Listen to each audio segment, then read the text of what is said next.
ചില ടെക്സ്റ്റൈൽസിലൊക്കെ പോയി കഴിഞ്ഞാൽ സെയിൽസ്മാൻമാരോട് ചില കസ്റ്റമേഴ്സ് പറയുന്ന ഒരു ഡയലോഗ് ഉണ്ട്. ഈ കളറിൽ വേറെ ഡിസൈൻ ഉണ്ടോ, അല്ലെങ്കിൽ ഈ ഡിസൈനിൽ വേറെ കളറുണ്ടോ? അതേപോലെയാണ് കഴിഞ്ഞ കുറച്ച് ദിവസങ്ങളായിട്ട് ഞാൻ കുറച്ച് വീഡിയോസ് ഇട്ടിട്ടുണ്ടായിരുന്നു. കൊമേഴ്സ് പ്രൊഫഷണൽ മേഖലയിൽ നടക്കുന്ന യഥാർത്ഥ കാര്യങ്ങളെക്കുറിച്ച് ജനങ്ങളെ ഒന്ന് അറിയിക്കുക എന്നുള്ള ഉദ്ദേശത്തോടു കൂടി കുറച്ച് വീഡിയോസും കാര്യങ്ങളൊക്കെ ചെയ്തു. അതിൻ്റെ ഭാഗമായിട്ട് ഞാൻ എൻ്റെ കോൺടാക്ട് നമ്പർ ഷെയർ ചെയ്തിട്ടുണ്ടായിരുന്നു. അപ്പോൾ അതിനകത്ത് പല ആൾക്കാരും പല സമയത്ത് ബന്ധപ്പെടുന്നുണ്ട്. അവർക്ക് പറ്റാവുന്ന രീതിയിലൊക്കെ ഇൻഫർമേഷൻ ഞാൻ പാസ് ചെയ്യുന്നുണ്ട്. എന്നാലും അതിൻ്റെ ഫ്രീക്വൻസി വല്ലാണ്ട് കൂടുകയാണ്. അപ്പോൾ അതിന് എന്തുകൊണ്ടാണ് അങ്ങനെ കൂടുന്നതെന്ന് ചോദിച്ചാൽ, പല ആൾക്കാരും പല സ്ഥലത്തും അന്വേഷിച്ചതിന് ശേഷമാണ് എൻ്റെ അടുത്ത് കമ്മ്യൂണിക്കേറ്റ് ചെയ്യുന്നത്. അപ്പോൾ കമ്മ്യൂണിക്കേറ്റ് ചെയ്യുമ്പം അവർ ആ ഒരു സംഭവത്തെക്കുറിച്ച്, ആ കോഴ്സിനെ കുറിച്ച് കൂടുതലായിട്ടൊന്നും അറിയുന്നില്ല.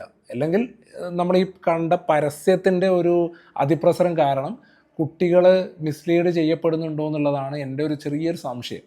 അപ്പോൾ അത് ഒഴിവാക്കാൻ ഇനി ഞാൻ നോക്കിയിട്ട് ഒരു വഴിയേ കാണുന്നുള്ളൂ. കാരണം ഓരോരുത്തരും ഇങ്ങനെ വിളിക്കുമ്പോൾ അരമണിക്കൂർ 3/4 മണിക്കൂറൊക്കെ സംസാരിക്കുന്നതിന് പകരം അവർക്കൊക്കെ വേണ്ടിയിട്ട് ഒരു കോമൺ ആയിട്ട് ഒരു പ്രോഗ്രാം വെച്ചാൽ കൊള്ളാം എന്നുള്ള ഒരു ആലോചനയുടെ ഭാഗമായിട്ട് മെയ് 24 രാവിലെ 10 മണിക്ക് കണ്ണൂർ വെച്ചിട്ട് ഞാനിതിൻ്റെ ഒരു വർക്ക്ഷോപ്പ് വെക്കുന്നുണ്ട്. ഒരു 2.5 മണിക്കൂറുള്ള വർക്ക്ഷോപ്പാണ്. നമ്മുടെ കൊമേഴ്സ് പ്രൊഫഷണൽ മേഖലയിൽ നല്ല രീതിയിൽ കാര്യങ്ങൾ മനസ്സിലാക്കിയിട്ട് മുന്നോട്ട് പോവുകയാണെങ്കിൽ സ്വദേശത്തും വിദേശത്തും ഒക്കെ ഇഷ്ടംപോലെ ഓപ്പർച്യൂണിറ്റി ഉള്ള ഒരു ഏരിയയാണ് കൊമേഴ്സ് പ്രൊഫഷണൽ കോഴ്സുകൾ. CA, ACCA, CMA, CS പോലെയുള്ള കോഴ്സുകൾ.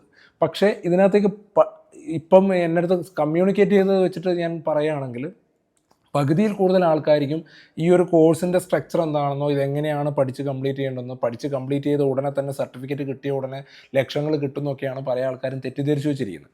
പക്ഷേ ഇത് പഠിക്കേണ്ട രീതിയിൽ കാര്യങ്ങൾ പഠിക്കുകയും